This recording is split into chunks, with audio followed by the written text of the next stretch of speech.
Je pense que je vais beaucoup apprendre, beaucoup à échanger avec un vrai scientifique qui a une façon de faire ou des techniques.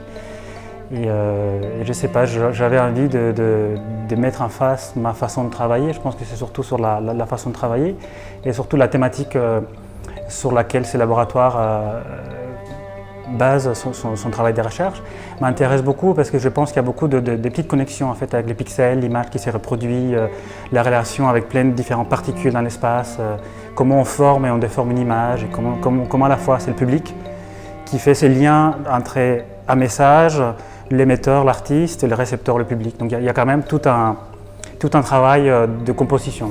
Je suis maître de conférence à l'Université Paris-Est Créteil. Je travaille dans l'équipe GlyCan. C'est une équipe de recherche qui s'intéresse à des sucres qui sont très peu étudiés, les glycosaminoglycanes.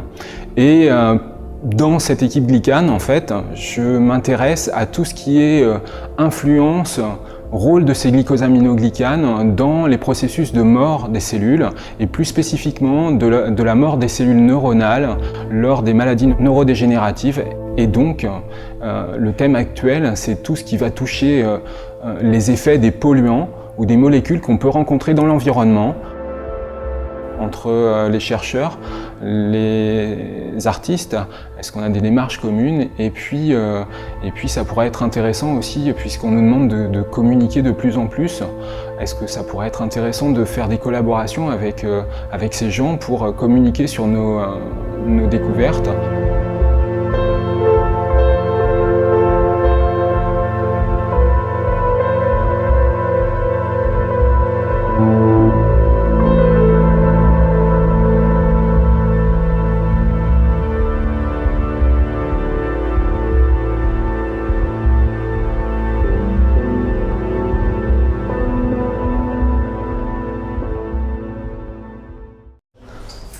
Donc, quatrième étage.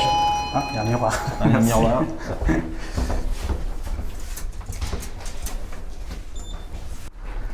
vais essayer de trouver un lien avec mon travail. Ça va. Non, mais c'est intéressant. Ouais. Donc là, on va rentrer directement dans la salle de culture, la pièce où on fait les cultures de cellules. On va les tester sur des cellules qui sont des cellules d'origine nerveuse, système nerveux central, cerveau. D'accord. Donc c'est des cellules qui viennent d'un neuroblastome, c'est-à-dire une tumeur cancéreuse chez l'homme, et qui sont assez proches des cellules neuronales. Et elles ont l'avantage de continuellement se multiplier. Donc on peut tout le temps les utiliser, et ça c'est intéressant. Donc Ximet va commencer. Moi je vais prendre une de ces boîtes. Ah oui.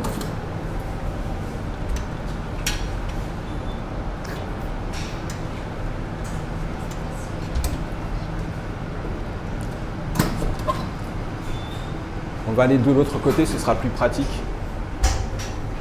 Donc les cellules, elles sont cultivées là-dedans, dans des boîtes, donc on ne les voit pas. Ça, c'est un milieu où il y a tout ce qu'il faut pour qu'elles survivent.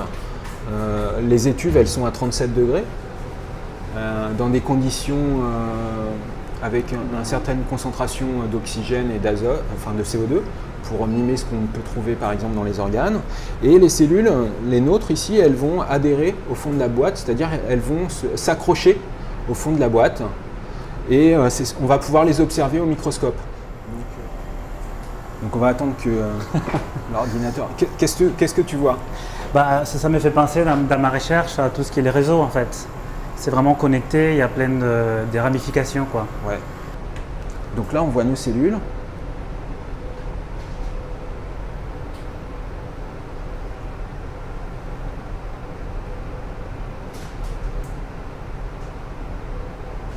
Donc là, on voit bien les fameux prolongements.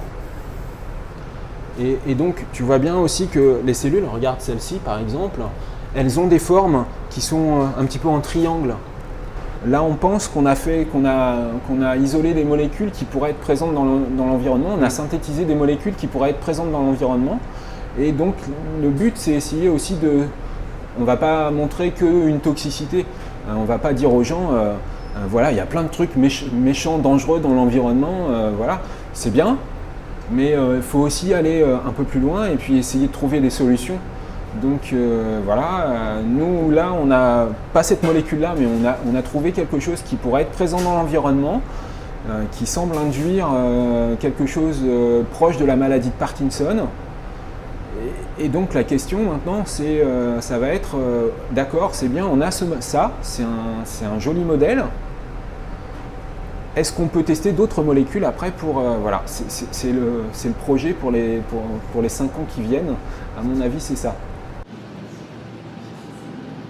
On pense que les glycosaminoglycanes, c'est les sucres, c'est ça? C'est les sucres, donc c'est pas un sucre comme le glucose qu'on prend tous les jours dans le café, c'est en fait c'est des chaînes de sucre très très longs et on ne s'est pas trop intéressé jusqu'à maintenant à eux. Et en fait, on s'aperçoit qu'ils sont importants pour justement permettre aux cellules de proliférer. Ça, parce que pour l'instant, j'ai parlé que des cellules. La mort, donc ça, c'est un cytomètre en flux. On va placer les plaques de cellules ici, on va les travailler, on va les décoller du fond de la boîte. Et en fait, l'aiguille ici, elle va venir les prélever. Et ça va entraîner nos cellules dans tout ce système. Et en fait, nos cellules, elles vont passer ici dans une petite cellule en quartz, d'accord, au milieu ici, une par une. On va donc séparer toutes les cellules. Et en passant ici, elles ne peuvent passer qu'une par une. On va utiliser des lasers pour compter le nombre de cellules, pour déterminer leur taille, leur granulométrie. Donc, bonjour. Donc après le cellulaire, ici donc les cellules on peut les extraire, on peut les récupérer dans les boîtes aussi. Donc soit on les passe au fax, au cytomètre en flux, soit ici on peut faire autre chose, c'est-à-dire qu'on a récupéré les cellules et on va essayer de déterminer la présence de certaines protéines dans ces cellules. Donc on va faire ce qu'on appelle des western blots, on va séparer les protéines qui sont dans ces cellules. D'accord. Donc on va essayer de mieux comprendre aussi la cascade qui va conduire à cette mort cellulaire. Et donc cette technologie, elle est, voilà, c'est ce qu'est en train de faire Rabia, elle est très intéressante. Elle permet donc d'identifier la présence de protéines qui sont spécifiques de la mort. Donc on va passer dans une autre pièce. Donc ça c'est une pièce un peu particulière qui est climatisée. On voit, c'est très design. Les molécules qui nous intéressent, les glycosaminoglycanes. C'est ce que je te disais tout à l'heure. Là-bas, les filles, elles sont en train d'analyser les résultats. Et donc on a des étudiants étrangers aussi. Voilà. Et toi tu vois déjà des choses qui... Oui, je vois plein de choses. Ouais, c'est clair que déjà quand on parle de la forme, du contenu, de l'interaction entre les différentes cellules, les molécules, tout ça, j'essaie d'imaginer déjà quelque chose dans l'espace. Donc il faut, voilà, c'est là où j'essaie de me projeter un petit peu, quoi. Est-ce qu'aujourd'hui on peut continuer à faire une recherche assez avancée sans les outils numériques? Non. Non, voilà. Non. On est dépendant de ce genre de... C'est impossible. Ouais. Là, depuis tout à l'heure, on voit, on voit qu'il y a des images. Donc je pense par exemple à l'aspect sonore qu'il pourrait avoir une cellule. Je ne sais pas si on peut... Ça, c'est un point qu'on n'a jamais évoqué. Oui, par exemple, je ne sais pas. Mais on a aussi, pour les échantillons très précieux, on a des congélateurs moins 80. Ah oui, d'accord. D'accord, donc là-dedans, il y a tous nos échantillons, nos prélèvements qui sont utilisés après pour la biochimie. Donc tu vois, regarde, tu vois, on a quand même des outils qui sont modernes. Pour répartir, c'est plus tu vas chercher dans le tube, on a des choses qui se font automatiquement. Et donc ça permet de révéler la présence de molécules. Bon. Après la visite, c'est vrai que je vois plein de parallèles à différents niveaux évidemment, mais je pense que par rapport à mon travail, et ce qui m'a attiré le plus l'attention, c'est par rapport au processus en fait. Vraiment, il y a une élaboration, c'est la recherche elle-même, parce que je pense que dans mon travail à moi, il y a ces mêmes façons de travailler avec un concept qui peut être très vague, parce que dans l'art, on n'a pas vraiment de... ça part d'une idée. C'est très clair en fait. On va d'un point A à un point B. Il y a plein de choses qui se passent, ou qui ne se passent pas comme on croit, non ? Voilà. C'est ça le problème, c'est que on aimerait bien aller du point A au point B avec le parcours qu'on a imaginé au départ. Mais peut-être que dans l'art, vous y arrivez, mais en tout cas, nous, c'est rare. Un aspect très important de mon travail, donc, comme je disais tout à l'heure, c'est la collaboration. Mais ce qui m'intéresse, c'est aussi, après, quand j'expose mes œuvres, ce n'est pas une œuvre d'art, c'est plutôt un espace de perception.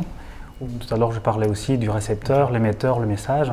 Donc c'est important. Et donc, avec tout ce que j'ai vu tout à l'heure, c'est vrai qu'il y a plein de connexions, c'est presque sortir du contexte un peu des laboratoires scientifiques et les mettre dans un contexte artistique. Et ça peut marcher. Quand je pense à l'image elle-même, est-ce qu'une image peut donner du son ?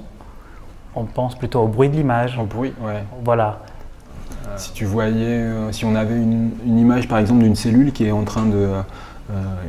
qui est stressée et qui va mourir, peut-être qu'on pourrait imaginer un son qui accompagne. Pour ne pas rester justement dans le côté un peu représentation de ce qui peut être une cellule ou un micro-organisme, ce qui peut être intéressant, c'est d'imaginer ces aspects-là qu'on ne connaît pas. J'ai aucune prétention de savoir ce qu'il va faire malgré tout. J'attends de voir, j'attends avec impatience ce qu'il va produire, comment il a vu ce qu'on fait au labo, comment il a vu le travail qu'on peut fournir. Mais est-ce qu'il y a une forme exacte que j'attends? Non, je crois que c'est vraiment quelque chose pour moi qui reste pour l'instant complètement flou. Moi, en fait, j'ai besoin de temps pour réfléchir à tout ce que j'ai appris aujourd'hui, mais c'était très riche en informations. J'ai beaucoup aimé en fait cette rencontre parce que ça donne presque une validation de moi, artiste, chercheur, quoi. Que parfois on cherche, quand on est artiste, on a l'impression que quand on se définit comme chercheur, c'est peut-être pas le mot le plus adapté, où les gens pensent qu'on ne fait pas de la recherche, même si c'est à un autre niveau. Et c'était très sympa de voir qu'il y a beaucoup de similitudes dans le processus, dans la façon de travailler ou d'imaginer les choses. C'est vraiment très flou pour le moment, mais je pense que ça va prendre forme, surtout quand je vais arriver dans le territoire et je vais essayer de développer dans le micro-organisme. Ils vont essayer de comprendre ma rencontre d'aujourd'hui et se dire « Ah ben voilà, ça sort d'un artiste et scientifique, que ça ne soit pas juste une œuvre d'art. » mais que ça soit vraiment une rencontre.